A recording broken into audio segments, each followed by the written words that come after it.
meeting to order. Roll call. Trustee Forster? Here. Trustee Schenk? Here. Trustee Oppenheim? Here. Trustee Takaoka? Trustee Cook? Here. President Byrne?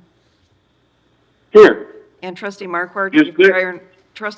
gave prior notice that he would not be in attendance. Okay, so we're missing two trustees? Yes. Okay. All right. Is there a motion to appoint Trustee Cook as President Pro Tem for this? So made. Second. Motion is second. Roll call, please. Trustee Oppenheim? Aye. Trustee Forster? Aye. Trustee Schenk? Aye. Trustee Cook? Aye. President Byrne? Aye. Okay, so we are called to order on that. Would everyone please stand for the Pledge of Allegiance? I pledge allegiance to the flag of the United States I was United States of America,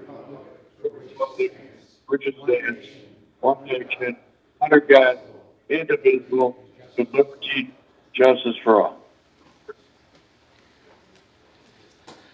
Okay, first item is citizens wishing to address the board. Are there any citizens that wish to address the board on something other than what's on the agenda or committee of the whole? Because if you're here for that, you'll get to talk about it later. Okay, hearing none, then next item is... Yes, sir. Hey, Tom, Yes, sir. I want to address the board just for a minute. Sure, go I ahead. want to congratulate you on being the new village president of Vernon Hills. I want to congratulate Monica on being Lundeen, being the new village trustee. I want to congratulate Mike Shank, who's, an incumbent and he won again. And I congratulate Craig. Craig, are you there? No, you're not. No, you're not. So in essence, I'd like to congratulate Craig on his reelection. So other than that, go get him, Tom. All right, thank you, sir. Thank you, appreciate it. Yeah. Under your report, we have several proclamations. The first one is proclamation in recognition of Dr. John Guillaume. Would you like to come up here while we read this, or you want to wait back there? Come on up here. This is for in recognition of Dr. John Guillaume, Principal, Vernon Hills High School, District 128, for dedicated service to Vernon Hills and to the education and enrichment of our students and community. Dr. Guillaume earned his Bachelor of Science degree from Taylor University, where he played football, and after studying mathematics and secondary education, accepted a position at Niles North High School in Skokie. After 2 years, Dr. Guillaume accepted a position teaching mathematics at Libertyville High School and earned his Master of Science degree in Educational Administration from Northern Illinois University, becoming the Mathematics Department Supervisor for Libertyville High School and Vernon Hills High School. Vernon Hills High School opened in 2000. Dr. Guillaume continued as a department supervisor, math teacher, and basketball coach, becoming assistant principal in 2003 and earning his doctorate degree in educational leadership from Concordia University. Upon the retirement of Dr. Ellen Swick in 2014, Dr. Guillaume became the third principal of Vernon Hills High School, and while known as one of the originals, Dr. Guillaume was instrumental in helping Vernon Hills and Vernon Hills High School establish its own unique identity. While dedicating the majority of his professional life to ensuring our students received their education at an award-winning school, Vernon Hills students also had an opportunity to participate in the arts, extracurricular activities, and sports, earning distinction while experiencing a sense of accomplishment. Now therefore be it resolved that President Byrne and the Board of Trustees do hereby express our sincerest appreciation to Dr. John Guillaume for his dedicated service and leadership at Vernon Hills High School and for his contributions to the enrichment of our students and making this a greater community. Thank you so much, sir.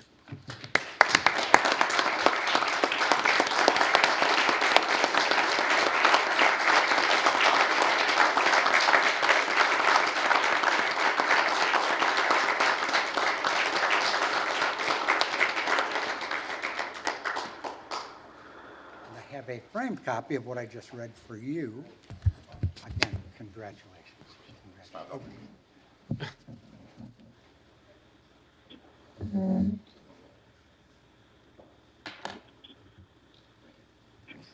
if you'd like to say anything?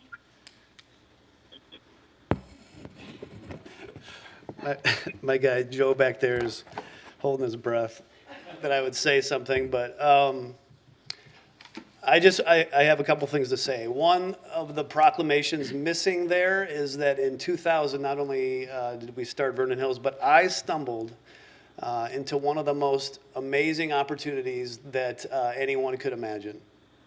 Half of the administrators of Libertyville High School had to choose to come to Vernon Hills. And we didn't know a lot about Vernon Hills, but I was one that followed a young, enthusiastic math department to Vernon Hills because that's where I wanted to be. And little did I know what an exceptional community I was stepping into. And I guess there are maybe just quickly 3 things I'd like to say. One, the community of Vernon Hills is unlike any other. I talked to a lot of principals in the area, the Central Suburban League and beyond, and the support that we have from our community from day one, the way that this village board, the police, the fire, all of the organizations coming together to create such an amazing environment is just unmatched. I want to thank all of you who have had kids in our school or kids in our school now. For your support as parents. We talk a lot about how amazing our students are, and we know that they come from amazing families. And I want to thank you for your support as parents, too, along the way. I also have been the benefit of an unbelievable staff, some of whom are here with me tonight. And I want to be able to say that none of what we have done as a high school is possible without the tireless effort of so many super capable individuals. From support staff, my assistant Nora is here tonight. She's amazing. From support staff to teachers, to administrators, Mike McCall is here, Brian McDonald is here, Andy Young is here, Joe O'Brien is here, part of my administrative team, and they are professional and dedicated, and I'm so grateful.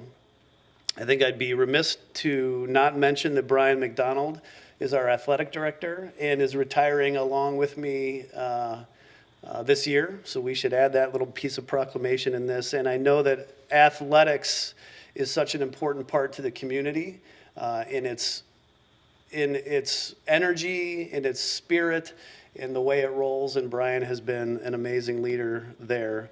And Andy Young, Andy, just wave your hand. Andy Young is following my footsteps and will be the next principal of Vernon Hills. And I know Andy is a fine man, and he will lead this school to amazing new heights. And then finally, I have just an amazing personal support group. And my mom and dad, Stan and Ruth, are here tonight. And they have been a rock of support for me forever since I've been born. And tonight they wanted to be here to celebrate with me, and I'm grateful for that. And then my biggest champion and the person who makes me who I am in a lot of ways is my wife, Angie. And she has stepped alongside with me over these years. And in the good times, it's probably easy, but in the hard times, and there have been some of those, and you know what some of those are, she has held me up, been my rock and my champion, and I can't thank her anymore. So I love this community. I love this town. I love Vernon Hills High School. I'm going to miss it, but I appreciate this. Thank you.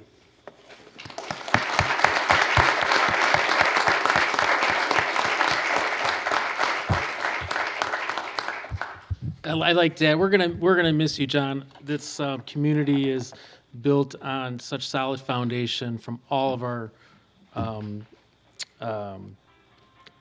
stakeholders in this community, and it's driven by the families and the people in our community. And without people like yourself, who's been guiding the ship for Vernon Hills High School for quite some time, and to have Vernon Hills High School just fly up in the rankings, I mean, that is a testament to your work and your staff's work. We are always here to support all of our stakeholders, as we said. And you said it, you know, I love Vernon Hills, you love Vernon Hills, and I think so many people here love Vernon Hills, and that's what makes this a great community. I'm gonna miss you as a neighbor, but I can still say the principal of Vernon Hills is still in my neighborhood, Andy Young. So, good, best of luck to you. You've probably been mentored quite a bit, so it was a great decision. Unfortunately, we don't bring the crowds like the school board meetings. I guess we'll get there. Well, but good luck to you, and thank you for everything that you did, and to your family too for supporting you too. So thank you all.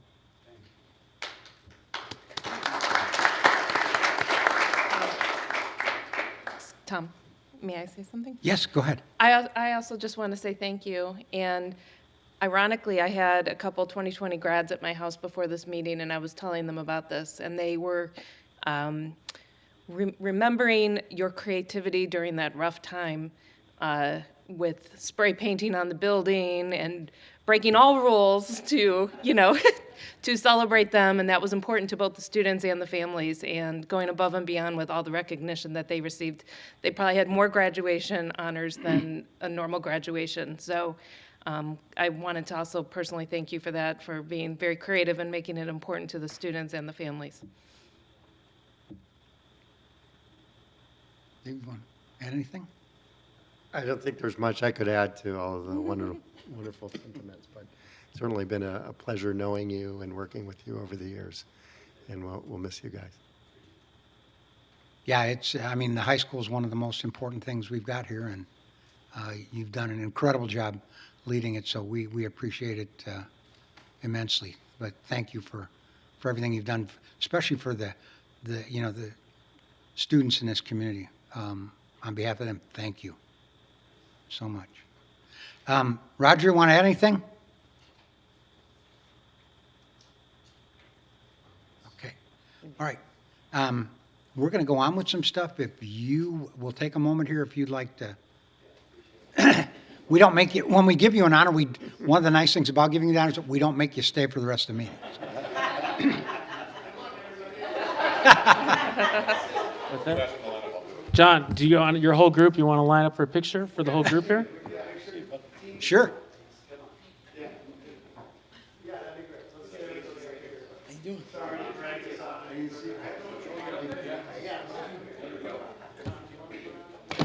No, I'm fine.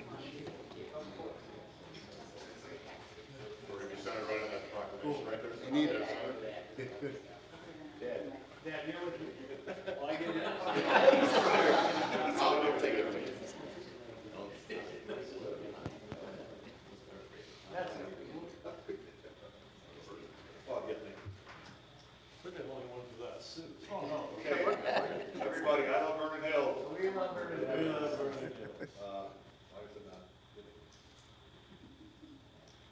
Oh, there it goes. Okay, got it. And before you do go, oh, no, go ahead. Wait your pictures.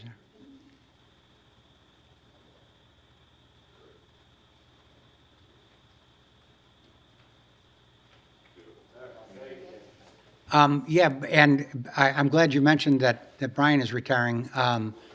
Same goes for you. Thank you so much for everything you've done. In your case, I had the pleasure of working for you as a coach and coaching your sons, at the high school. And thank you for everything you've done all the years that you've been there. That is also greatly appreciated. I know what a difficult job AD is, having been on your staff. So. Yeah.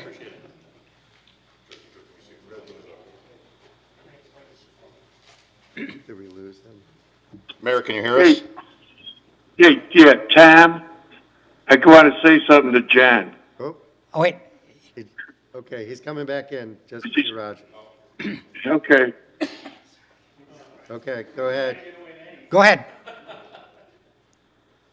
John, Yeah, he's here. I got a question for you. Hey, how many referendums did it take to get Vernon Hills High School approved? Look, you're the history guy. You tell us. Oh, is that John? Yeah, John. I was just Well, a, it's I was, five. I was, John, I was just it was a, 5. it was what? Five. It was 5. Now you know. Now we know.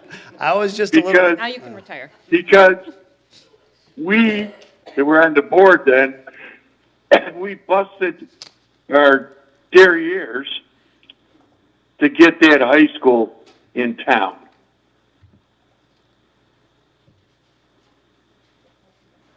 Yes, you did. Yeah. Thank you very much. Yeah, You're welcome. easily the, in. Major, On the board, best thing we major ever did. battle. Okay. Yeah, okay. Thank you, The sir. good people, hey, the good people of Liverpool didn't want it here, okay? Thank God there was no more land available at the Butler Lake campus. So amen to that. Yeah.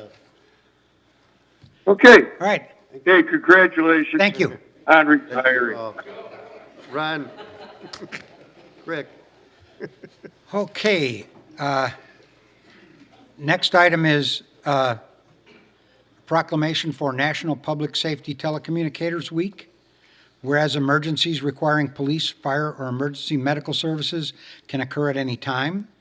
When an emergency occurs, the prompt response of police officers, firefighters, and paramedics is critical to the preservation of life and protection of property. The safety of our police officers, firefighters, and paramedics is dependent upon the quality and accuracy of the information obtained from citizens who telephone the Vernon Hills Consolidated Communications Center. Public safety telecommunicators are the first critical contact our citizens have with emergency services. Public safety telecommunicators are a key component for the safety of our police officers, firefighters, and paramedics by monitoring their activities and providing critical information. Public safety telecommunicators for the Village of Vernon Hills, as well as the Countryside Fire Protection District, have contributed substantially to the apprehension of criminals, suppression of fires, and treatment of patients. Members of the Vernon Hills Consolidated Communications Center have served ceaselessly with compassion, understanding, and professionalism since the center's founding. Each member has played an indispensable role in the administration of public safety in Vernon Hills and surrounding communities.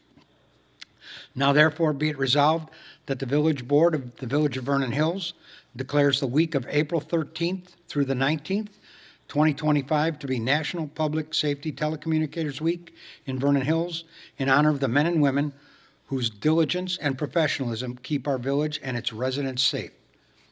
And I'll add to that because my sister was a telecommunicator for a number of years. I even watched her do the job. It's an amazing job they do. The ability to stay so calm and be so professional in times when the person you're talking to is most often having one of the worst days of their life. Their ability to get information and pass on that information and the stuff they do, they're always working in a crisis. And they do an amazing job. Chief? Yeah, thank you. I couldn't have said it better. Most people don't understand how hard the job is. I've had immense respect for them. Years ago, when it was a small center and I was a young police officer, I would give them a break occasionally. There was one dispatcher sitting there, and I would sit there for 15 minutes just praying that phone didn't ring, because it was probably one of the most terrifying things I ever did as a police officer, and that's given SWAT team experience and everything else I did in police work. It is really a hard job.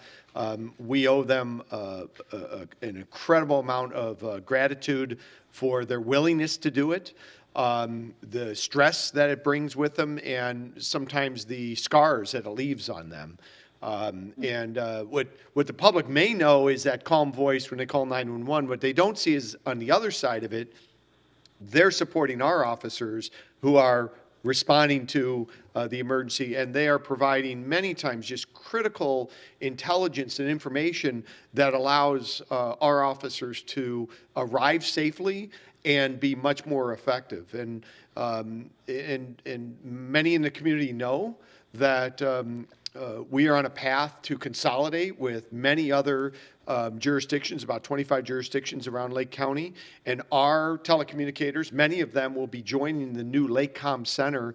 And it's critical that to understand that even though they'll be moving to a different location and changing the patch on their shoulder, their experience and expertise and knowledge of the community will transfer with them. And we're going to continue to be served. Some of them will be ready to retire, but many of them are going to be serving this community on a going forward basis in Lake Com as we finish that transition through the summertime here in 2025. So again, Mayor, the board, thank you for this recognition.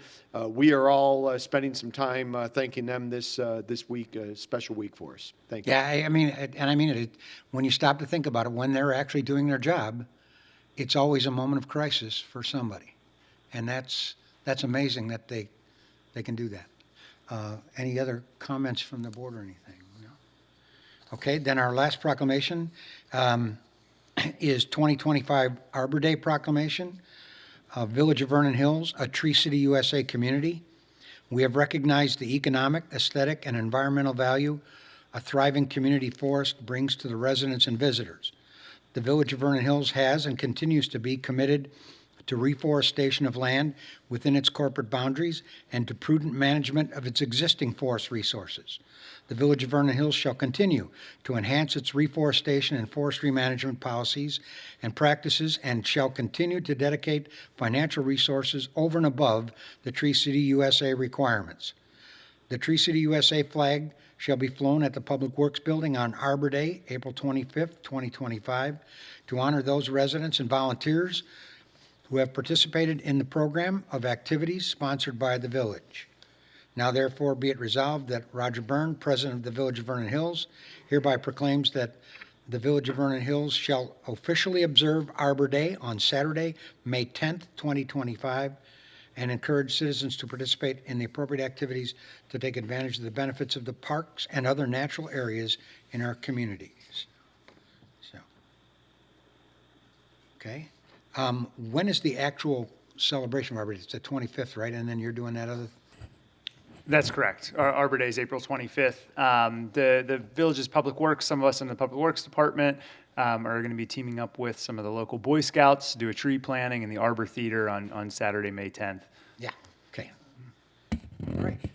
Then in that case, let me...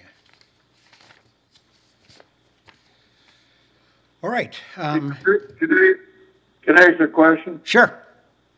Hey, Chris, Yes. do we need to replace any more ash trees?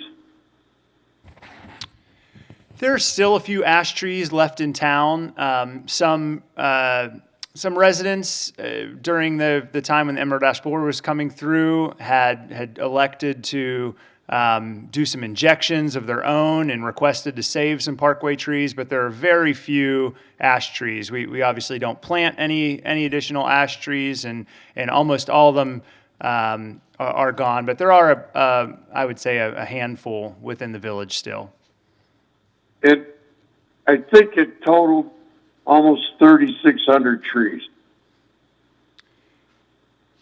That sounds about right. We were well above the percentage. You don't want to have more than 10% of any one species of tree within a village. You want to have a diversity of species, and I think we were in the 15 to 20% ash trees, like many communities were when the Emerald Ash Borer came into our community.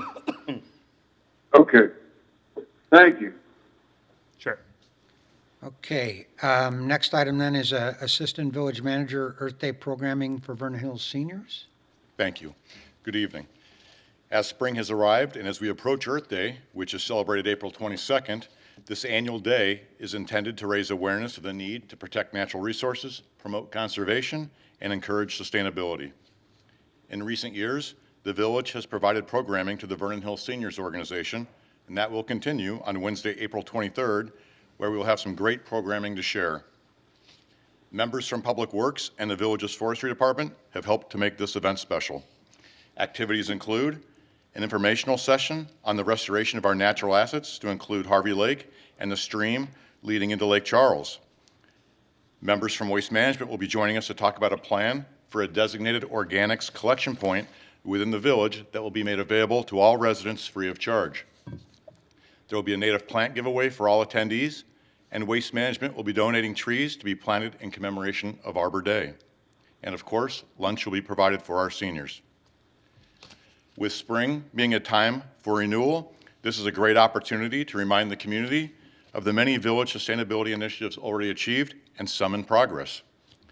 The village maintains a list of objectives and initiatives on the website. In the search bar, enter keyword Greenest Region Compact. There is a link for the 2024 document, which is pictured here on the right. For persons who would like to know more about the village's sustainability planning, persons are encouraged to visit the village website and enter search word sustainability. On this page, there is a link for the 25-26 document, which is featured on the slide on the right. Some of our 2025 initiatives include continuing the LED conversion program for village streetlights, the implementation of an EV charging station on village property, the implementation of the master plan for the restoration of Harvey Lake, development of the village's pedestrian and bike master plan, a bicycle wayfinding project, which includes signage to encourage bicycle transportation and connectivity to village businesses and attractions, stream restoration projects to reduce sediment leading to Lake Charles, and sediment removal at the delta leading into Lake Charles. Finally, as we heard earlier, a proclamation was read regarding Tree City status being earned for 33 consecutive years. This recognition is timed to coincide with Arbor Day, which is celebrated Friday, April 25th. Arbor Day commemorates the planting, preservation, and upkeep of trees, and this is a reminder, if persons have not recently visited the village's Memorial Arbor Theater, we encourage all to see this beautiful venue in person. Located on Fairway Drive, just south of the intersection with Lakeview, this site serves as the village's memorial to those who served in the armed forces. The site includes walking trails that lead visitors on a journey throughout the property, and there are informational placards about the types of trees within this location. This site is where we will also conduct our summer concert series, and the schedule will be released very soon. In recognition of Arbor Day, appreciation is expressed to all who are responsible for preserving and restoring a tree canopy in Vernon Hills, and this includes the village board for funding these initiatives, along with Director Chris Venata and all the members of Public Works who are dedicated to ensuring a beautiful Vernon Hills. Happy Earth Day. Yeah, I'm glad you've included that stuff about the restoration of it, because here we are talking, Tree City USA, and that whole section got chopped down, but that was because we're going to restore it it'll be better when it's restored, so. And Chris would probably be a better person to speak on that, but absolutely. Yeah, So I was gonna ask him about a that lot of when we those get done with the road project. invasive species, and they're going to be, if you look at Hazeltime going west, you'll see how beautiful that is, and Chris can comment more on that. Yeah. Yeah, so everyone may have seen the work has begun on the CV ditch and Lake Charles restoration project. We had to have tree clearing completed by March 31st due to some ecological restrictions that the state of Illinois has on tree removal. So all the trees throughout the corridor are down, and now the contractor, all permits are now in hand, and the contractor is remobilizing to start removing and restoring the shoreline, and then replanting with native vegetation, which will have it create a much more sustainable, long-term solution to that stream. Okay, thank you. Okay, next item would be, again to you, Public Works Director, for an update on intersection improvements project? Yeah, so I just wanted to give a brief update on the intersection improvements project. If you remember last fall, we awarded a contract to Civil Tech Engineering to look at some pedestrian and bicycle safety improvements at a few intersections in the village, notably along Fairway Drive and Aspen, adjacent to some of the school districts. The consultant had completed a lot of the preliminary data gathering, put together some concepts. And before I came to the board, we met with some other stakeholders. We wanted to sit down with the school district as well as our police department to discuss some of the findings and get some feedback. And through that meeting, we got some additional feedback from the school district that they had some concerns about the intersection of Fairway and Lakeview Parkway. The village had done a study back in 2022 on this intersection to see if it warranted traffic signals. At the time, it did not. But some of the feedback from the school is questioning if traffic since then has picked up, as well as at the time it was just a traffic signal analysis and wasn't a full comprehensive safety improvements look. So before there is funding in next year's capital improvement program to make some safety improvements to these intersections, but before I wanted to come back to the board with some project recommendations, we decided to add that intersection to our scope. So we're starting to look at that as well, and then I hope in the next several weeks that myself and our consultant will come back to the board with some recommendations on intersection improvements at those locations. So these are also the pedestrian crosswalks on Fairway 2 is all wrapped up, and you're trying to put it all in the scope and then looking at the Lakeview Fairway? Yeah, so we're intersection? looking at it specifically through the lens of pedestrian and bicycle safety improvements. We really want to make sure we're making the most, the best recommendations on which projects that will have the biggest impact. So yes, to answer your question, yes, but we also, what we heard from the school district is they think that we really should be looking at that intersection as well. So before we just came forward with a project on other locations, we want to make sure we're having a comprehensive look at where students are commuting, where pedestrians are most vulnerable, and so we're spending our money wisely. Chief, can I ask you a question? So historically, have we ever had have they been requested from the school like I'm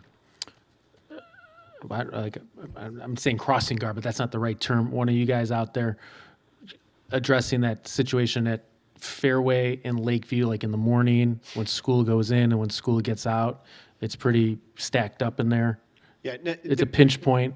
there's not a regular assign, but it's certainly one of those high utilization areas that get our attention. And from time to time, we do periodic enforcement activities there. And in fact, last summer, we made several posts of that's one of those areas where we did some pedestrian crossing educational campaigns where we actually had one of our employees out there in plainclothes, crossing, and then officers. And so it is an area, it's not really practical to post someone at an intersection. There's probably a lot of intersections in town that would benefit, but the expense of posting people at any one particular intersection. Like managing the intersection. Yeah, it's just, it's just no. I didn't know historically if the school had ever requested that or paid for that expense too. I didn't know if they've ever expressed that. No, I can't say I recall any particular conversations about posting of personnel at that intersection. Okay. Okay, anything else on this topic? All right, then nobody else has a speaking part from staff, correct? All right, then next item would be omnibus vote agenda. Is there a motion to approve items A through T? Motion to approve items A through T. Second. Motion is second. Any discussion about any items? Any items anyone wants pulled? Hearing none, roll call, please. Trustee Forster? Aye. Trustee Schenk? Aye. Trustee Oppenheim? Aye. President Byrne? Aye. Chairman Pro Tem Cook? Aye. Motion carries. Unfinished business, a number of items. No, actually, new business, correct? It's not, there's nothing under unfinished business. Under new business, several items. First item, approval and passage of ordinance 2025-050, an ordinance amending ordinance 208024 to approve modifications to the architectural appearance for Shabu-Yo at 455 Town Line Road, Suite A. Director Jennings? Thank you. The representatives of Shabu-Yo, who will come up in just a moment here, have submitted an application to modify the appearance of the existing building. You can see here the corner bakery. The main request is to relocate the entrance of the building. There's an outdoor dining area that you can see in the photograph here that would be replaced with a new entrance on the side of the building instead of the corner entrance. The staff memo notes a couple of items. We've been working to communicate with the project team on the signage that's shown here for illustrative purposes only. Some of that signage would not be permitted without a variation. They would also have the ability to move some of that signage to a window display. Then there's some work illustrated in the renderings that would require us to have a review with the engineering division of public works for the concrete work and landscaping that's shown here. So there's one other item of note. There's a material that's proposed that you can see on this image here, the wall cladding. My interpretation of this is that it's a decorative feature, an ornamental entrance, therefore is exempt from the architectural provisions that would otherwise require masonry or one of the other approved materials. So with that, I would like to have the representatives come forward to introduce the business and answer questions from the board.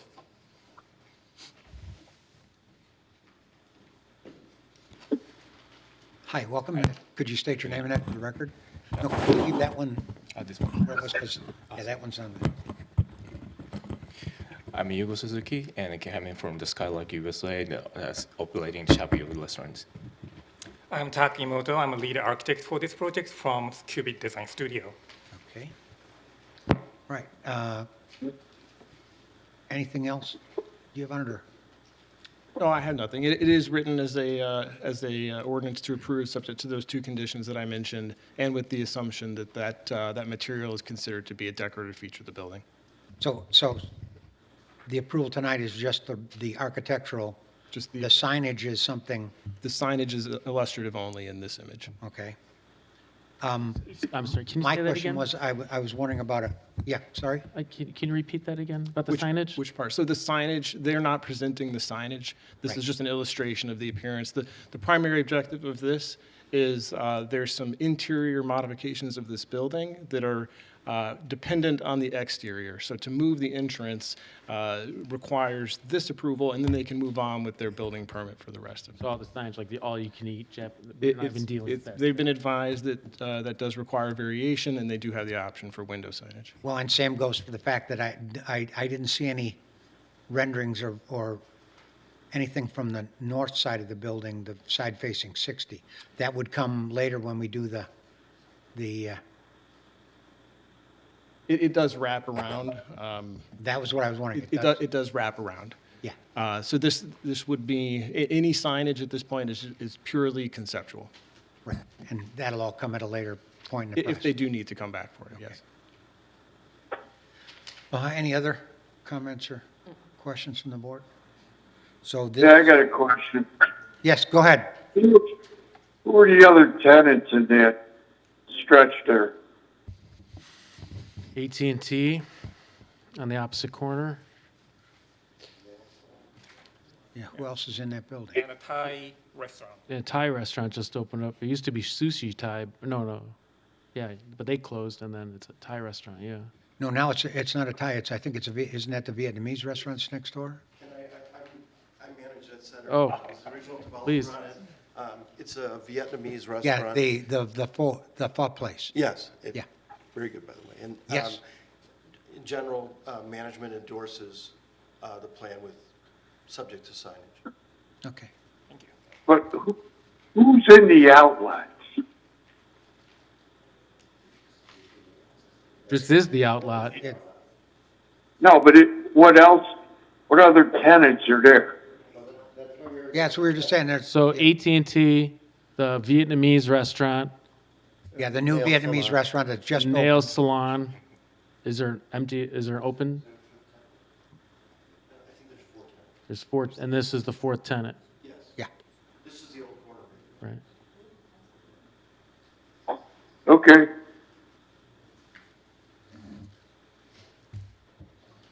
Okay. Any other comments or questions from the board?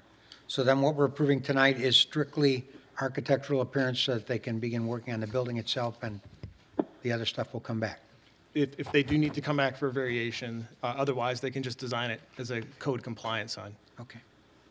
I presume, based on the type of restaurant, there's not going to be any outdoor seating because you need to be inside with to cook the food. Yes. Okay. Right. Then is there a motion to approve ordinance 2025-050? So made. Second. Motion is second. Any other comments or questions? Hearing none, roll call, please. Trustee Forster? Aye. Trustee Oppenheim? Aye. Trustee Schenk? Aye. President Byrne? Aye. Chairman Pro Tem Cook? Aye. Motion carries. Thank you. Okay, second item is approval and passage of ordinance 2025-051, and ordinance amending ordinance 2008-020 to approve modifications to the architectural appearance for Kyuramen, 545 Lakeview Parkway. Director Jennings? Thank you. There's a odd coincidence. This unit was approved, the original tenant from the last item was approved 2 weeks before the original tenant of this item. So it's odd that they both ended up, 15 plus years later on the same agenda. So Kyuramen at 545 Lakeview, formerly Jason's Deli, is proposing modifications to the appearance of the building. As you can see here, most of this work has been done already. We've been working with them on sort of a retroactive approval of what you see. Similar to the last item, there is a architectural panel for a decorative entrance. We also have conditions of approval recommended in this ordinance to refresh the landscaping subject to engineering approval.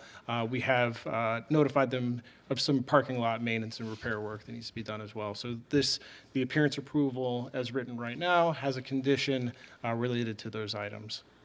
With that, the representative of the business here.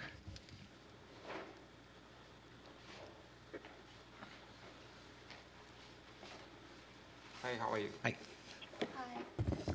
My name is Ting Ting Zhang, represents Kyuramen, and this is David. Hi, how are you? Everyone. So he's going to pass out these to everyone, the landscape plan and then the parking lot that we're going to do. So, He'll pass that out. And then I'm just going to explain a little bit of Kyuramen. So Kyuramen first started in New York back in 2019 in September in Flushing. And then as of right now, they have 50 locations, and with at the end of this month, there will be more opening. Until the end of this year, this brand is targeting to open 100 locations by the end of this year, including that's under construction. And right now, this brand is covering 20 states in the United States. And this is actually our second location. Our first location is in downtown Chicago in River North. And the exterior is pretty much the same thing with the same material that we used to. That's in the picture.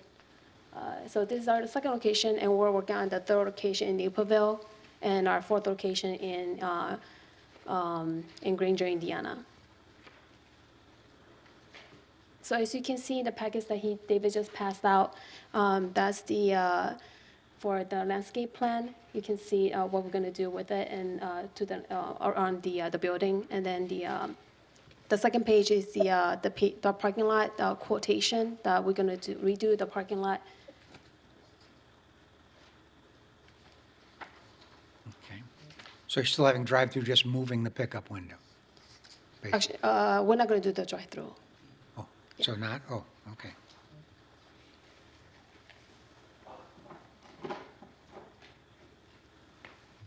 What was that about the drive-through? You're just doing, Yeah, it's a pickup window, right? The drawing shows a new pickup There, window. you moved the old building had a drive-through, yeah, and Yeah. you moved the window back on the building, Your drawing shows a new pickup window. on the south. Oh, that's on the other side. On the south side. On the other side. Yeah, like there's a drive, right? Yeah, yeah. And So can you like pick, let's see here, keep going. Yeah, Stop that drawing right there. So the big white square with the red outline, just to the left of that, you added a window there? You moved the window. Is that for pickups then? This side is actually on this other, is our, because actually in this building, we separate into two businesses. So this is the other side for the express concept that we're working on. Oh, so this is two separate units subdivided now, or how does it? We use the same kitchen, but just. That drawing you just handed me shows a drive-through. What you just handed me has a drive-through. Yeah, this is a drive-through way. It's a drive-through way, so probably in the beginning, I'm not thinking about this one because this is a really big restaurant. So okay. In the beginning, I'm thinking about just doing the dining first. Well, are you or are you not going to have a pickup window eventually, or is that what I'm not understanding? Because this one we haven't finalized yet. 这个 window 是for那个 pick up take out 的 ，OK。但是是9通。没有这样说，最9通。哦，是9通。哦。Okay. So is that it can be possibly in the future where we can just do like the pickup for takeouts only. So I drove over there the other day, and it doesn't look like they're putting, so a traditional drive-through would have a menu board and a speaker to order, and I don't think you're doing that, right? No. No, you're not. No, we're not doing like. You're not doing like the order regular and then standard, pick yeah, up. like the. But the existing drive-through, the road, the lane, the drive-through lane you're keeping, and it looked like you took the old window and moved it back a little bit probably for what's, how the architecture inside. Well, But see, I don't think yeah, they're using that's it. my question, and that would be to Director Jennings. If we're approving the architecture here, are we approving this building with a pickup window or without a pickup window? Would that have to come back for future reference or what? Because the pickup window's in there. The building was designed, so this property was designed, the prior tenant did have a full drive-through, or normal, a drive-through with a menu board and et cetera. So they do have a pickup window. Our communication on this has been a little bit spotty, but yeah, the way it was described to me was that it would be the occasional pickup, not a drive-through. Right, so the approval you're asking for includes this pickup window with the possibility that you may not use it, but it's there if you choose to use it later. Is that? Yeah, I guess that's part of it. And then I guess mainly the other one that we're asking for approval, because I guess you guys had a question about the exterior material that we're going to use, Yes. right? That's why you guys wanted us to bring the materials, just in case if you guys have any questions. Correct. This is I very think that was similar the to main thing that you guys had a question on. Yeah, similar to the last item, there's an exterior panel that the staff had interpreted as sort of a decorative feature of the building that's outside the existing brick, so they do have a sample. Yeah, of so it. it's Right, actually but what I'm trying to really decide is whether or not we're approving this with the drive-through lane and a pickup window or not. From the architectural standpoint, it is there. Our understanding is that they are proposing to have the option of using. Okay, a so we're pickup. approving it with it. Correct. It just potentially might not be used. Correct. Our description from them is that there's a related business in some of their other locations that's a bubble tea business that may co-locate, that has a higher likelihood of a pickup. Okay. All right. Can I ask a question? Yes, sir. Is there any special use with a pickup window? No, because it's already been there with the previous Okay. tenant, So right? this is similar to Shake Shack, probably McAllister's, and I don't know, is there probably a couple other places? Yeah, but this in its previous iteration, this has always had a Like pickup window. Chili. Yeah. They had pickup windows, okay. Yeah. All right. Any other comments or questions? If not, is there a motion to approve ordinance 2025-053? I'm sorry, 051, excuse me, 2025-051.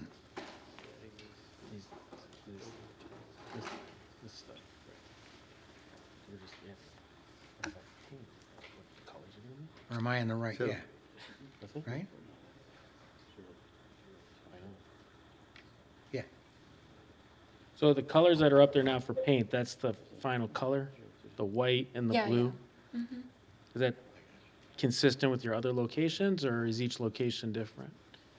Actually, the other one, because the one that we took over in downtown, it originally had like the we didn't need to do any modification to it, so it's a little bit different. Because this one, because originally when it was Jason's Alley, it was really outdated and old.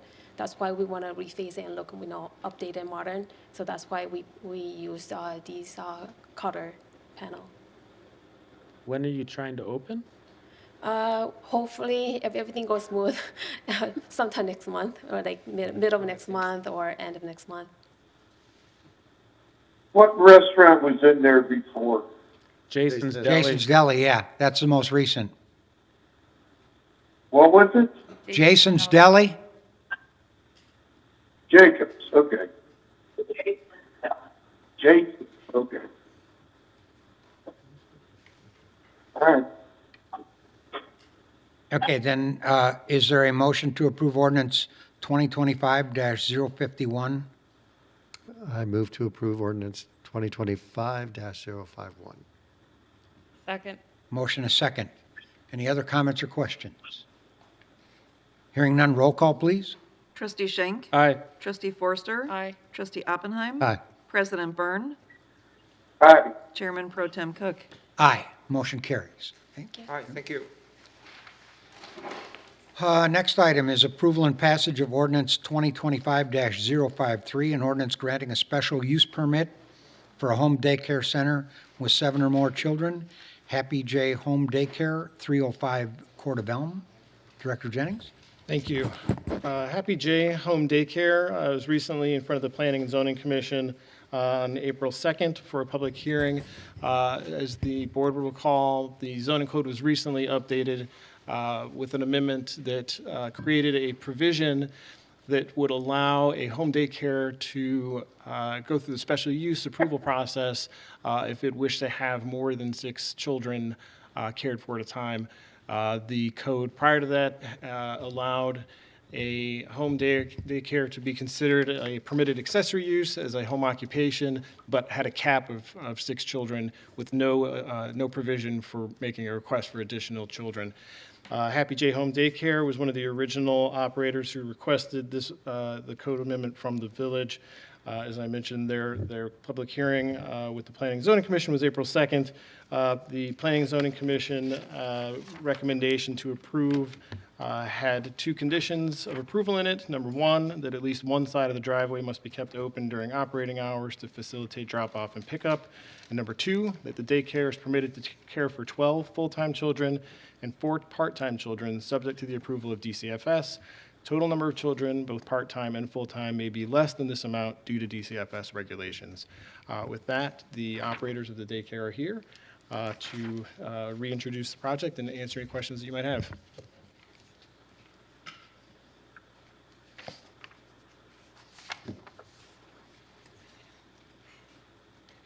Hi, my name is Ana Lopez. I'm a childcare provider. Hi, my name is Solca Bachuela. That's SOLCABACHUELA. And I'm here to just help her translate if she needs it. Okay. Questions from the board? Yeah, I'll ask staff this one. Do we have any other residential house zoned like this? At this time, we have 6 in town. One is relocating to a different municipality, and we're working with the other 5 on similar approvals if they do wish to maintain more than 6 children. Yeah, which was the reason we went through the discussion previously with about getting this special use permit, because this way it was allowed to go through planning and zoning, and neighbors could make comment on that, which was one of the biggest reasons we wanted to make sure it was done right and done with neighbors being aware of what was going on. So this went through planning and zoning, unanimous vote then, so. Yes, that's correct. Other comments or questions? Now, Yeah, go ahead. yeah, I still got a question. Yeah. For the village attorney, Yes, sir. what you handled the other towns? Question was, have I handled other towns? Yeah, Yes. okay. Do you have any issues with this? No, we have not had any issues with going to a higher number of children. There is some oversight with DCFS, as Andrew Jennings has explained. So there hasn't been any issues that have come to my attention, to my level. Okay. And I'll ask the chief. Chief Crease, Yeah, I'm here. I'm listening. you got any concerns about safety, security, all the above? No, sir. I believe DCFS, does the appropriate inspections. They look for those life safety issues. The village, in its licensing capacity, will be able to keep abreast of the DCFS oversight. I think that's the appropriate agency for that. I don't have any particular concerns. Okay, thank you. Okay, any other comments or questions from the board? Because we went over this quite a bit at the previous meeting where we talked about this. So, Right. then is there a motion to approve ordinance 2025-053? Motion to approve ordinance 2025-053. Second. We have a motion, a second. If there are no other questions, a roll call, please. Trustee Oppenheim? Aye. Trustee Schenk? Aye. Trustee Forster? Aye. President Byrne? Aye. Chairman Pro Tem Cook? Aye. Motion carries. Okay, so you're good. Good luck.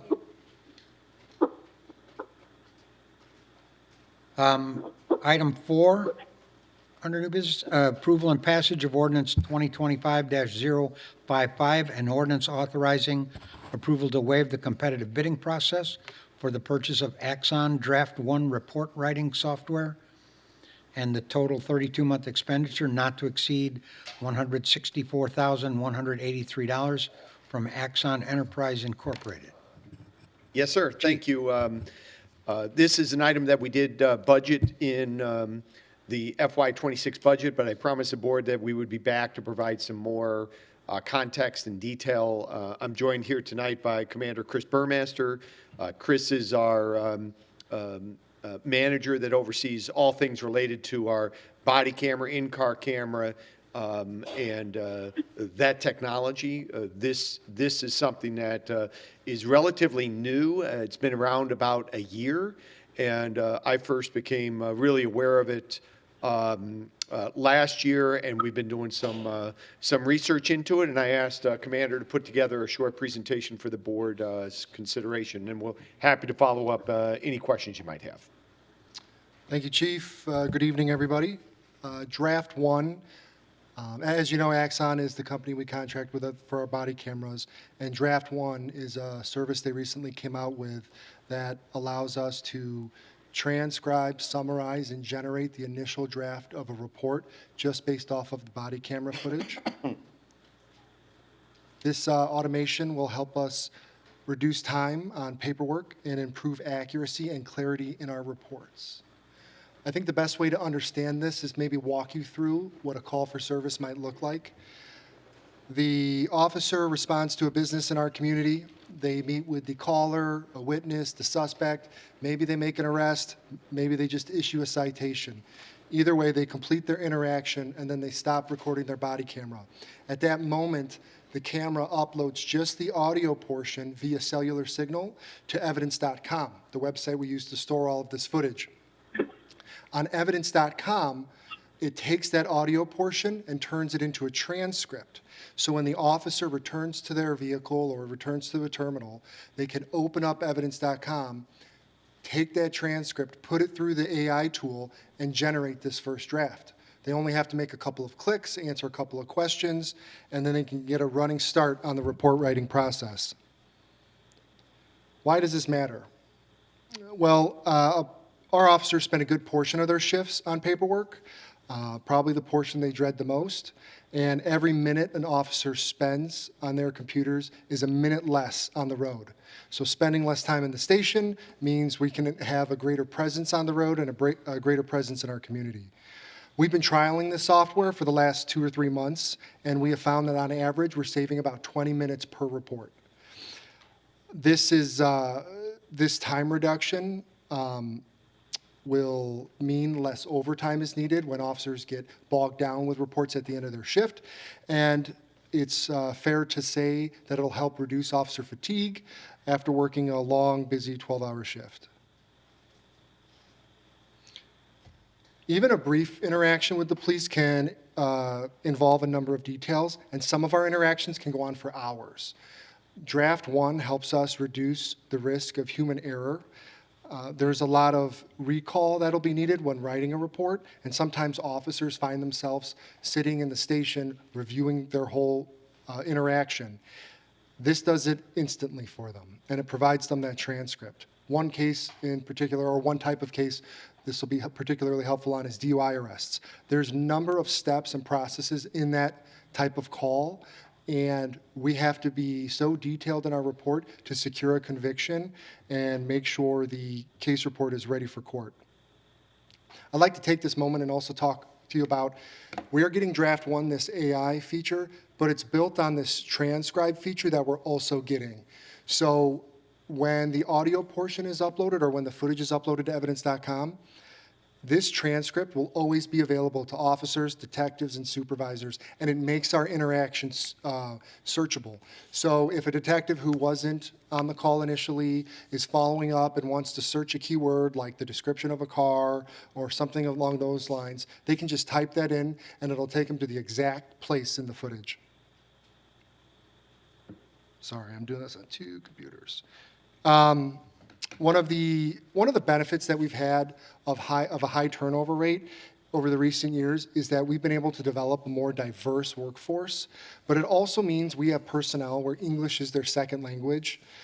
These officers are excellent. They excel in a number of areas, and they're phenomenal cops. But one place they might sometimes struggle with is report writing. Draft 1 helps alleviate this issue, and what would have taken them 40 minutes now takes them 20. It also helps with the report write, the whole process, where supervisors are having to review and send the report back for adjustments. What took 4 drafts now takes 1 or 2. It also standardizes language and the format across all of our reports, also making it easier for supervisors to review and focus more on content issues and less on grammar. Some common concerns people might have are AI hallucinations. There's a number of AI models out there. Sometimes they're designed with this creative component so that whatever the user enters, the AI model tries to come back and maybe make it more elaborate or insert things that the user never even intended. Draft 1 doesn't even, there's a typo here. It's not that it's turned off. Draft 1 doesn't even have this built in. Draft 1 simply summarizes the audio and formats it and structures it into a police report. Another concern somebody might have is officer responsibility. The question comes up, are officers verifying the information before submitting? There are safeguards in place. One of them requires the officer to touch every single paragraph of the report and make a change. Another is we intentionally insert a blatantly false and irrelevant statement in the report, so they have to comb through, find it. It's always a different statement. It's always in a different location. They have to find it and remove it. And then at the end of it, they have to sign off saying this report accurately reflects their interaction. Finally, there might be some concerns about privacy with AI. This is all done on the same servers we store our body camera footage on. These servers are certified for law enforcement information, and the report is only temporarily generated on them. After the officer copies it over, it's deleted. What does it look like? Well, if you've been looking at our headlines, you know that there was a particular turkey that caused us a bit of a headache in Menards recently. So we took that interaction and we pushed it through draft 1. This is what comes out the other. This isn't a full report. This is just the first 3 paragraphs. You can see it generates the date, time, a little bit about the actions the officers took, and then it asks for additional details. The officers have to go in and insert those details or remove those spaces before submission. And finally, wrong button. Finally, draft 1 is absolutely going to make our job easier, but the most important benefit to all of this is public safety. Less time on reports, less time in the station, working on the computers means more time out on the street, and we'll have a greater presence in the community. The contract is designed to line up with our existing contracts with Axon, which would come to an end in January 2028. The total cost is $164,182.92, with about $54,000 due in May. Do any of you have any questions? Questions from the board? Trustee Shank?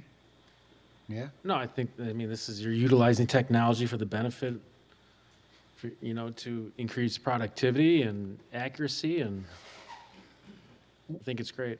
I think it's, I kind of want to hear about the turkey later. I just haven't heard about it. Yeah. It's a fun video to watch. The unfortunate thing, the intentional mistake we used to put in the report was a wild turkey was flying around Menards. And now that's not going to work any longer. Now that's actually happened, yeah. That's probably because you did that too often, that. News. Yeah. Was it? Yeah, it was all over the news. Headlines. Any other questions from the board? Okay, then is there a motion to approve ordinance 2025-055? Motion to approve. Second. A motion and a second. Any last comments or questions? Hearing none, roll call, please. Trustee Oppenheim? Aye. Trustee Schenk? Aye. Trustee Forster? Aye. President Byrne? Chairman Pro Tem Cook? Aye. Motion carries. Okay, last item on new business, approval and passage of Resolution 2025-015, a resolution granting the approval of an outdoor special event for Fantasy Amusement Company to operate a carnival at Hawthorn Mall. Director Jennings? Thank you. Fantasy Amusement has submitted an application for a special event. This special event has occurred in the northwest corner for several years, north of the corner of the parking lot for several years. The only concern we had this particular year was the Circus Vasquez, which was recently approved, is in the location physically overlaps. So we wanted to make sure that there was adequate time for breakdown of one before the staging of the other began. As you can see in the summary, we were able to confirm that. So with that one concern addressed, all the rest of the conditions of approval are the typical conditions that we would recommend each year for this event. I believe there is a representative here of Fantasy Amusements. Okay. Hi. Bill Jackson. I'm president of Fantasy Amusement Company. We're on our 40th season, and I think we've been working here close to maybe 15 years at different locations in the mall. Yeah. So I preferred Milwaukee Avenue better, but they put up the condos. But we're going to have a couple different rides this year that I bought, so we'll have a couple new things. So. Okay. But otherwise, this is pretty much the same as we've had in the past, correct? That's correct. Yeah. What are the new rides? One ride is called the Sky Rider. It's a large swing ride, and the other ride is it's a puppy I have you spin the puppy, the kids get in there and there's different puppies. And then I'm hoping to have a new ride that was supposed to be here February, and supposedly it's at Customs right now, but I'm hoping that it's coming. I see the Sizzler here. That looks like very enticing. The Sizzler, we ordered a new one. We were supposed to have that April of '23, but we don't have that yet. Okay, any other? I'm curious, would it have been possible to do both of them at the same time? You'd think there'd be nice synergy between the two. We did not really explore the possibility. They both take up the circus and takes up quite a large area of the property. So I don't know that it would have been a great idea just in terms of the availability of space for the mall itself. But if they ever did request it at the same time, we would have to lay it out and see what the impact is. Yeah, I hate to say it, as of right now, there's plenty of space. So just for the short term at least, it would have been nice to have some synergy. Do you have a overhead, like where it is in the parking lot? I see Ring Road. It's like that coming in northwest from corner. the Ring Road, it's basically the first turn. Oh, here's Mavis You head to Tire. Macy's right Oh, I there. see the tire. No, Yeah, Yeah. across from the I tire. know where, yeah. Yeah, Mavis Tires right across the street. Similar, that map shows 23. I don't know how many years we've been in that location. Yeah, several years. Yeah. For sure. 21, we were in the same location in 21. Yeah. So, but they all blend together. Okay. Anything else from the board? Then is there a motion to approve Resolution 2025-015? Motion to approve. Second. Motion a second. Roll call, please. Trustee Oppenheim? Aye. Trustee Schenk? Aye. Trustee Forster? Aye. President Byrne? Aye. Chairman Pro Tem Cook? Aye. Motion carries. Thank you. Thank you. Thank you. Good luck. And I got one question Yeah, go ahead. for Chief Streets. Hey, Chief, Go ahead, Mayor. hey, so you still do background checks on the people that are gonna be working at this circus? There's still a review. I wouldn't call it a background check, Mayor. But yes, there's still a review of their application and their employees. We supply everybody's name and birth date at the carnival. Okay. I don't know what the circus does, but at the carnival. So is that the same? And you also have procedure? Vernon Hills police officers that do a fabulous job there too. Although one of them just retired, or he retired at the end of last year. Yeah. We'll have an officer assigned Yeah. continuously during this circus. Yeah, carnival. Carnival, I'm sorry. We don't have animals. Thank you. Thank you. Okay, Chief, I'm so still, this is the same process we go through with Windy City? yes, sir. Okay. All right. No other new business. Is there any communications that anybody has before I talk to? Okay. Got one item we'll mention. Yeah, that's what I was just going to say. Then I'll come to you. Okay. You had some sad information for Yep, us? unfortunately, we are saddened to share the passing of a member of the Vernon Hills Seniors Organization. Staff learned that Adrian McChesney passed on April 7th at the age of 91. And as Monica, Liz, and other staff will tell you, that when the Village Hall hosts the Vernon Hills Seniors Organization, which is 200-plus strong, maybe up to 250 strong, they become an extension of the workplace. They become an extension of our own family. What was special about Adrian, not only a longtime resident of Vernon Hills, but she was one of the original members of the Seniors Organization, was here recently playing cards, and unfortunately, she passed. So she was the first secretary for a significant period, but she is survived by 6 children, 10 grandchildren, and 5 great-grandchildren. The Seniors Organization Board asks that we share that services are being held tomorrow, Wednesday, April 16th at 10 a.m. at St. Mary's. Our condolences to the family. Okay. Thank you for sharing that sad news. Anybody else have any other communications? Okay. Then is there a motion to adjourn the board meeting and go to committee of the whole? I move to adjourn. Second. All in favor signify by saying aye. Aye. Aye? Aye. Any opposed? Okay, we are adjourned.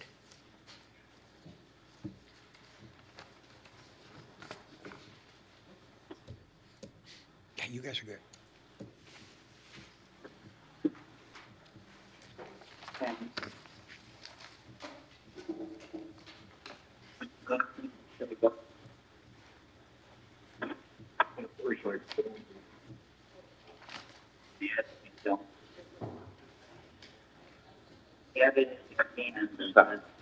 Don't touch it.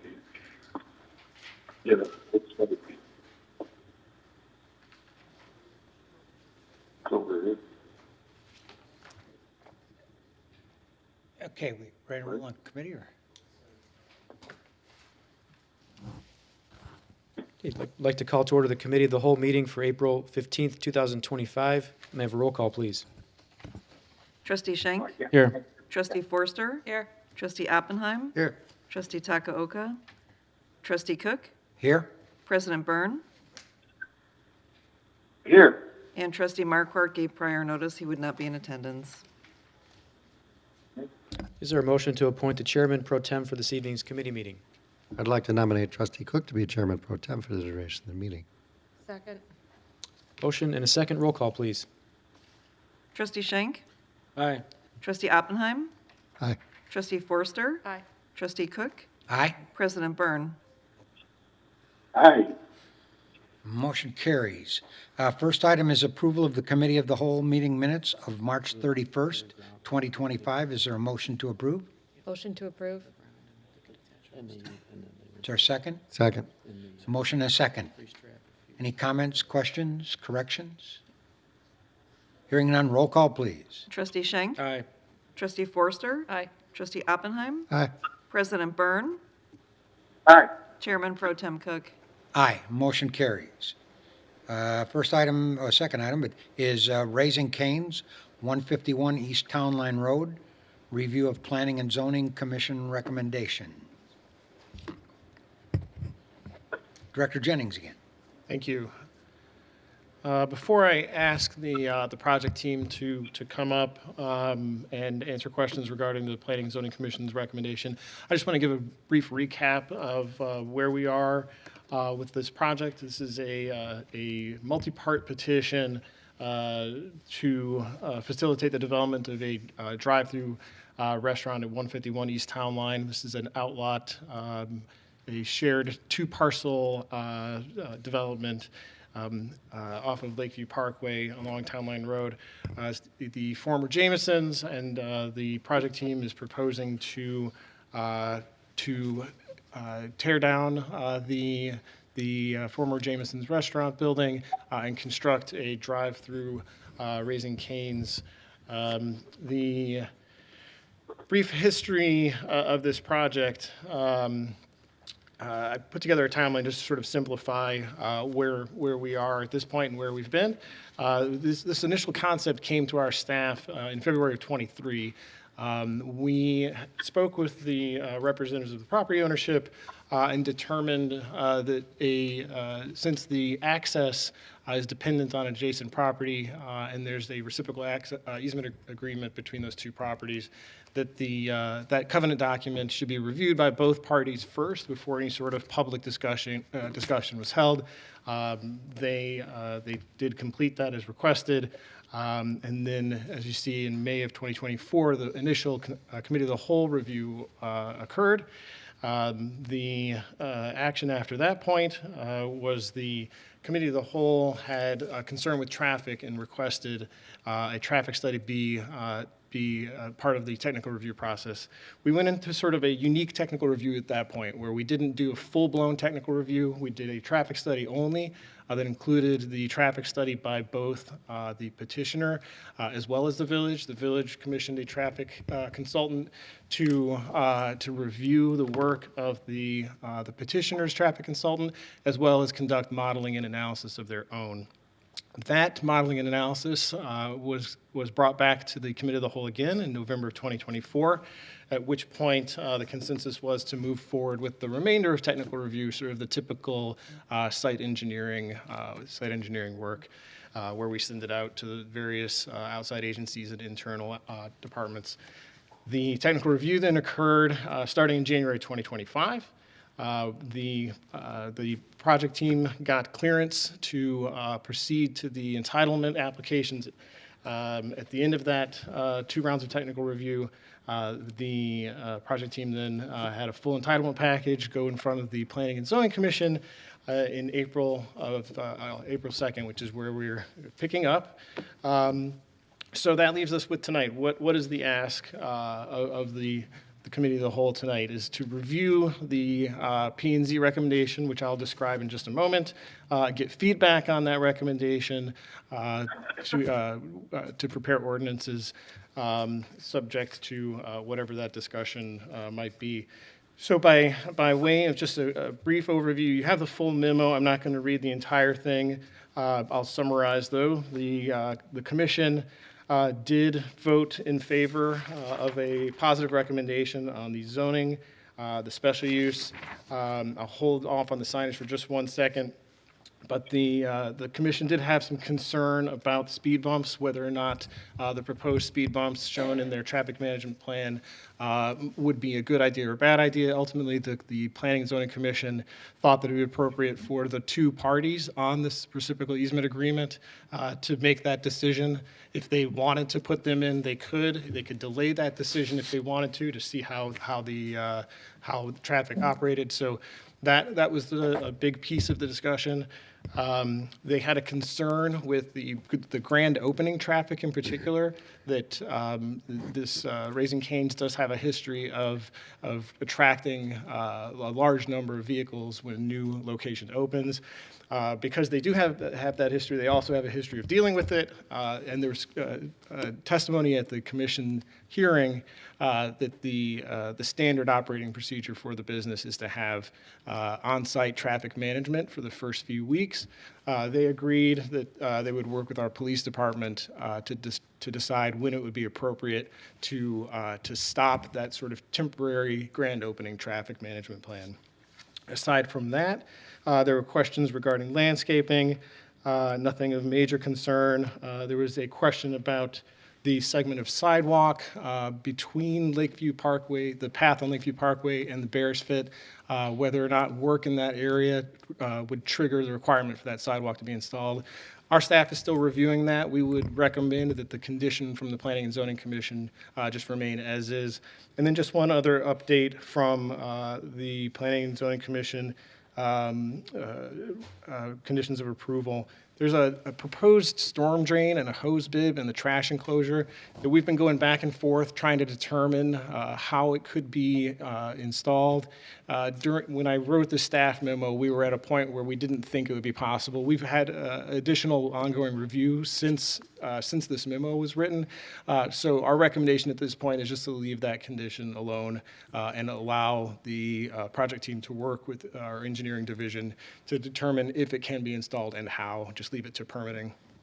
That hose bib, where is it located, in the garbage corral? It's in the garbage corral, correct. So we've had some ongoing discussion about the best way to handle that if it would be allowed. And the concern is because the runoff into the creek?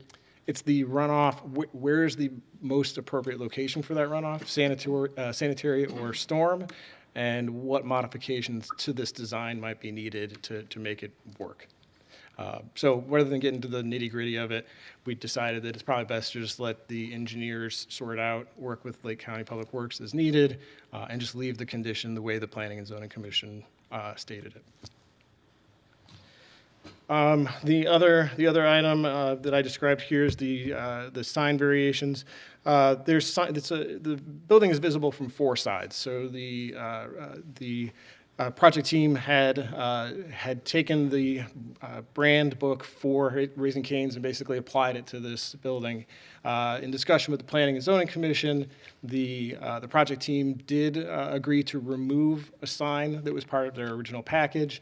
The way that the Planning and Zoning Commission handled the vote on the signage was to break it down elevation by elevation, because they weren't entirely sure what the consensus would be, and they didn't want the entire sign package to be thrown out. They wanted the recommendation on this to be clear. So the way that they did that was they voted one by one on each elevation.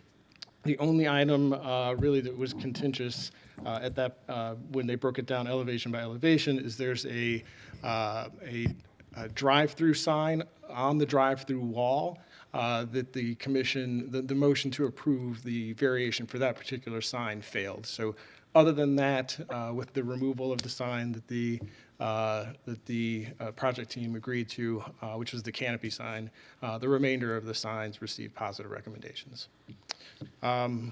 With that, I would like to have the project team come forward unless there's any questions. Well, I just had a quick question about the signage that you were just talking about, because I didn't notice on the list from P&Z, there's a sign on the front entry elevation? There are Dog wearing sunglasses, is that? There's the dog wearing sunglasses on the side entry. Yeah. So there's two entries. There's one facing town line, and then there's a entrance next to the outdoor patio. The dog is on the west side near the patio. Did planning, because I was having trouble finding that that wasn't in the list you just talked about. They did discuss it, and ultimately there was it wasn't unanimous, but they did vote to recommend approval of that elevation. Okay. Thank you. So the sign that was removed after discussing with the commission was the One Love sign on the canopy. The flame.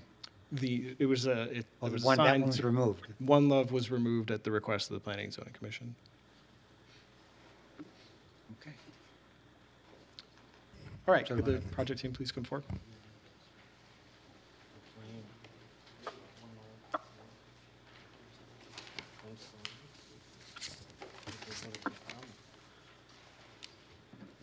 Andrew, I'm sorry, did the flame on the side, did that pass? That the motion Failed, for right? that particular elevation with that sign on it failed. Yeah, that's the one that failed. That's why I was asking about the dog. I didn't see that. Correct. So that passed, okay. Okay. Go ahead. Just that particular component of the sign, the Correct. flame component. Correct. Again, we come to you with unanimous approval on the concept in general. Briefly, Terrico has owned and managed property in Vernon Hills since 1988. Congratulations, Roger, on your retirement. You are my third longest relationship as an adult. My first is with my wife, who I married in 1986. My second is with another sub, and my third is with Roger in the village of Vernon Hills. Hey, thanks, Scott. You're most welcome, and congratulations, Monica, and Trustee Shank, and who else won their election? Who's not here tonight, yeah.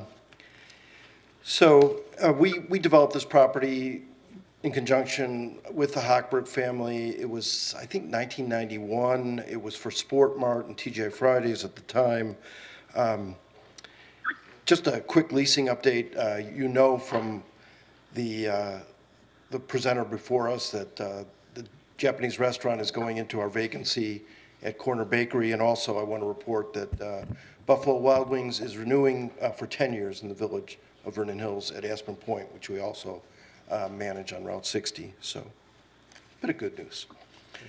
I didn't realize how long we've worked on this project with staff. It's 26 months? Yeah. Again, it's been a great working relationship with staff. I want to commend you on just an incredible professional staff that you have here. They truly were our shepherds on this deal, and thank you. Sarah from Raising Cane's, Louis Abuna, principal from KLOA, are here tonight, and there's some people, landscape architects, any questions that you have, we have somebody here who can answer. Okay. I think, sounds to me like the one question that's coming up is with that sign package, the part that was turned down by, I mean, otherwise, everything else was unanimously approved basically from, except that particular Element. correct? That particular element? Yeah, that was the recommendation of the commission. The one, that one elevation, the east elevation was the one that didn't have a positive recommendation. Yeah, and basically, I agree with planning and zoning. It's, I think it's kind of, I don't know, unnecessary. You're in the drive-through lane, you don't need a sign on the wall that tells you you're in the drive-through lane. It's, And what about the dog sign? What's the point? well, that one they approved, and I don't know the point of that. What is the point of that sign? Is that? It's to break up the facade there, so it's kind of a decorative element that we Gotcha. use to break up, so you don't have a huge blank wall right Yeah. there. And that's near our patio seating as well, so it's some visual interest if you're sitting outside. Well, and if it's to break up, is that the same with the flame, to break up the?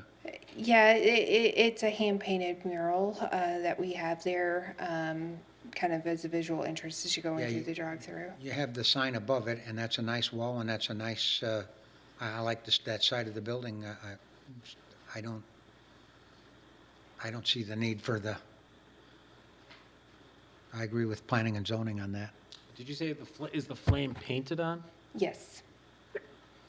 And the dog is painted on too? No, that is, typically it's either a banner material, but if that's not allowed, then we'll do a digital print. So it's like a image on a metal backer, and it can be framed and mounted on the wall.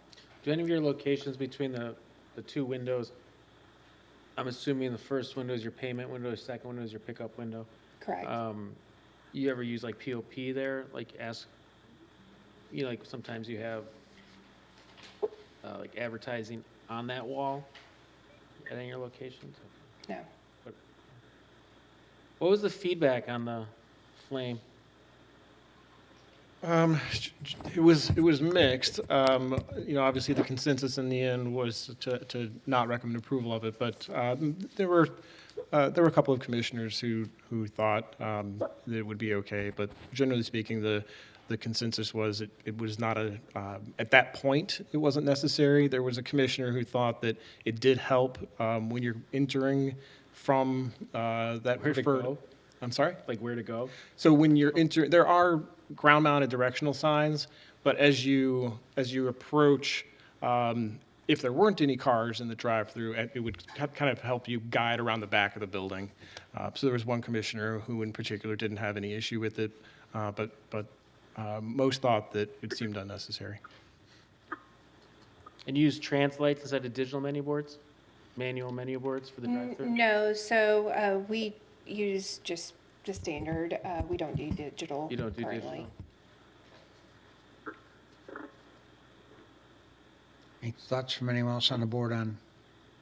Because it seems to be this is the last final piece Yeah. in terms of approving or not. So like the merge point in your double drive-through, you order, and you have the option to go 2 lanes all the way around. Any of those are fine. So at the order point, I'm assuming during your high volume periods, you're going to keep 2 lanes all the way around. Correct. You'll have somebody outside bringing the food, right? Mhm. Okay. So in your slower times, they merge to go down to 1, right? How do they know to merge? What is there at you understand what I'm saying by the merge point? Yeah. Just past the order point, there's like a little stripe. Correct. How do they There's- know to do that? Like, what's their indication? Typically, we have just little traffic cones that they put out just to merge it over. And P&Z were aware of the traffic cone situation? No, they didn't get into, they were aware of the merge, but they didn't get into the specifics of how that was communicated. Yeah, I'm fine with that because you're right, that wasn't in there, but that allows you to use the 2 when you need it and. Correct. one when you It's don't an need it. easy Yeah, thing to yeah. make it the change and I stuff. mean, they have traffic cones at Portillo's down the center lane too, so we're Yeah, not. Yeah. same thing, yeah. And this- Can I ask a question? Yes, sir, go ahead. Chief Crease, and I'll put this to Chris Venata. Listen, you guys got any concerns here about, the traffic flow and the safety issues getting in and out of here? I think that we looked at with our consultant and based on their feedback, the traffic flow entering the whole parcel, getting onto Lakeview Parkway, we found that there was adequate spacing between the light timing at Lakeview and 60 and then Lakeview and Phillips, that we didn't see a traffic concern getting in and out of the lot, if that's what your question was. So they can get in and out. We saw no issue getting in and out.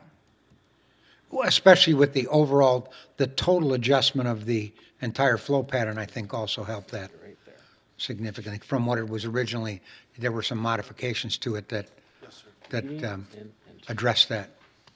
Correct? Also expanded the driveway too. Yeah. So the driveway will have two exiting lanes instead of one. All right. Can we approve this? What's that? Can I make a motion to approve?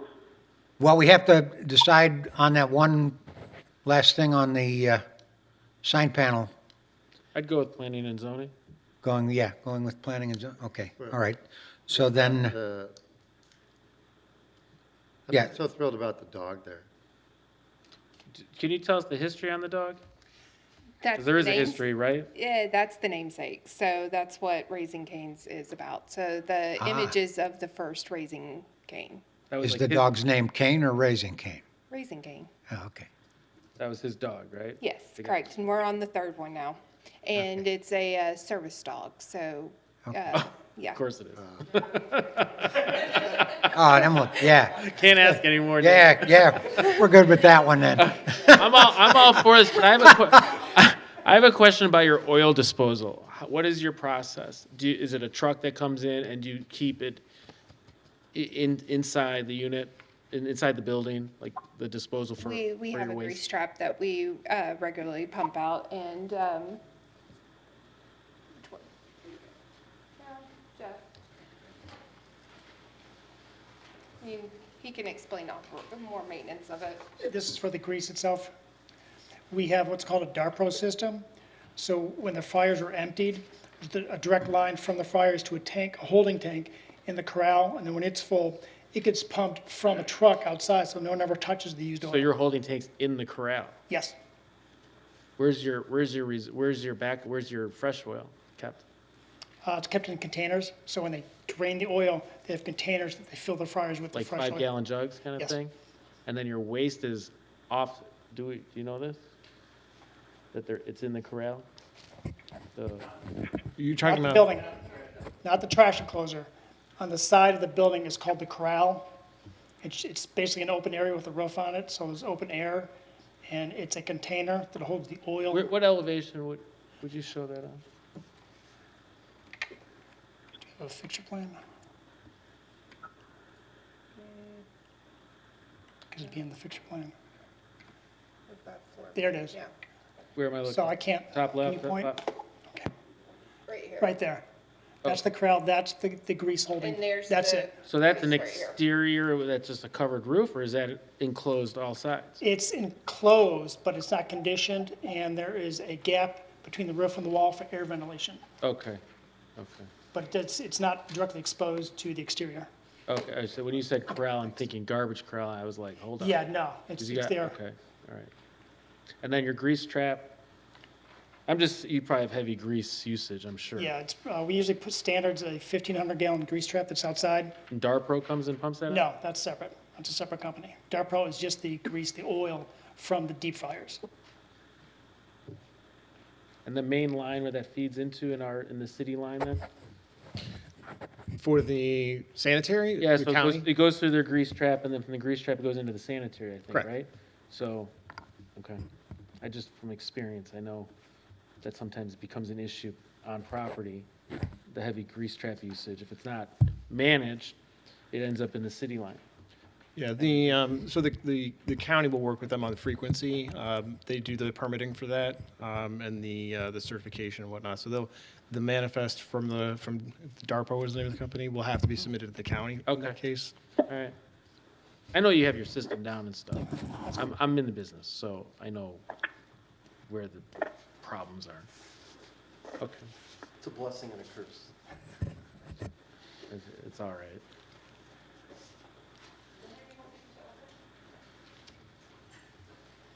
Sorry, I didn't have that on. When are you hoping to open? We're hoping to at least have permits by January, and then it would move into construction, so sometime in the fall of '26, if not sooner. It depends on how quickly we can get through permitting.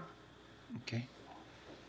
So then you're looking for a motion to direct staff to prepare the ordinances In accordance with the plan commission? in accordance with the Plan Commission rulings, which would mean the exclusion of that sign.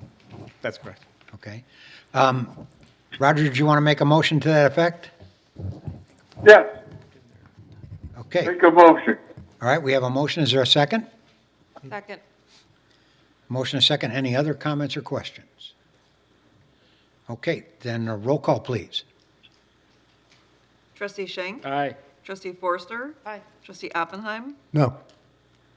President Byrne? Aye. Chairman Pro Tem Cook? Aye. Motion carries. So it took us a while to get here, but we're here and welcome. Students at Vernon Hills High School will be very happy. Oh, believe me, I know many students who were even asking me today, so. So a year and a half, huh? To tear down and build, and that's it, huh? Yeah, just because of where we're projecting permits, and also the time for construction and stuff. Where you're rolling to. Okay. All right. If the permits are acquired sooner, obviously, we'll start this fall. It's partly up to you guys, too. Good. Thank you. And you were quite right, that other restaurant, the pho restaurant that opened next to where this one is, it's excellent. I recommend the pho. Yeah. Which restaurant? It's a Vietnamese pho restaurant. I went there last week. PHO, it's pronounced pho. Oh, is that by where the corner bakery was? Is that what Yeah. Yes, right next door. Yeah. Oh. If you have never had it, it's really good. Okay. Okay, next item, and our last one on committee hold for tonight is the discussion of the 2025 social service grants. Yes, thank you. Just as a reminder to the board, our social service grant program was formed back in 2003. This was a program formed to establish grant funding support for local charitable, nonprofit, and civic organizations that provide services to the Vernon Hills residents and the greater community. Since 2003, the village has issued over $861,000 in grants to local civic groups. Our application for the 2025 grant program opened this past January, and in total we received 17 applications and grant funding requests equaling $88,500.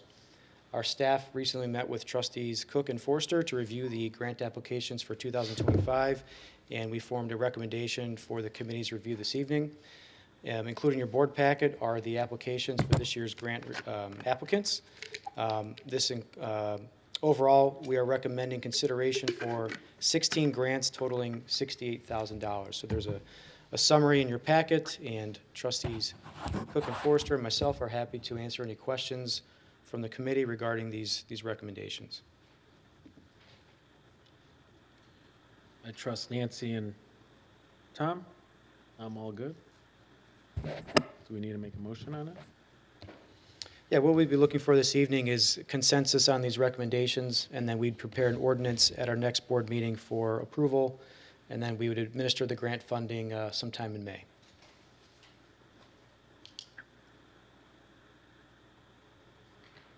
And a lot of them, we held the grant at what it was in previous.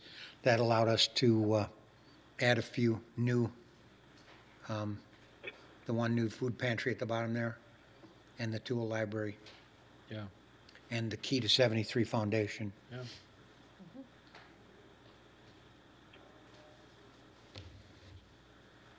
applicant was deleted? The one called Foundation Fighting Blindness, their home office is in Maryland, and we were having trouble making a connection to our community. All right. So in their application, they didn't say They didn't really have, anything yeah, about, there was nothing that gave us what, the specific, were Yeah, they just it was applying mainly, across the country? They do have an office in town, but they didn't demonstrate a benefit to the community in the Yeah. application.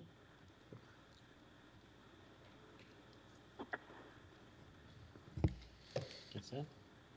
Can I make a motion to approve sure. your recommendation and trustee Forrester? Okay, for a total of $68,000. A motion, there's a motion to approve. Is there a second? Second. Second, okay. Any other comments or questions? Hearing none, roll call, please. Trustee Oppenheim? Aye. Trustee Schenk? Aye. Trustee Forster? Aye. President Byrne? Aye. Chairman Pro Tem Cook? Aye. Motion carries. Good job.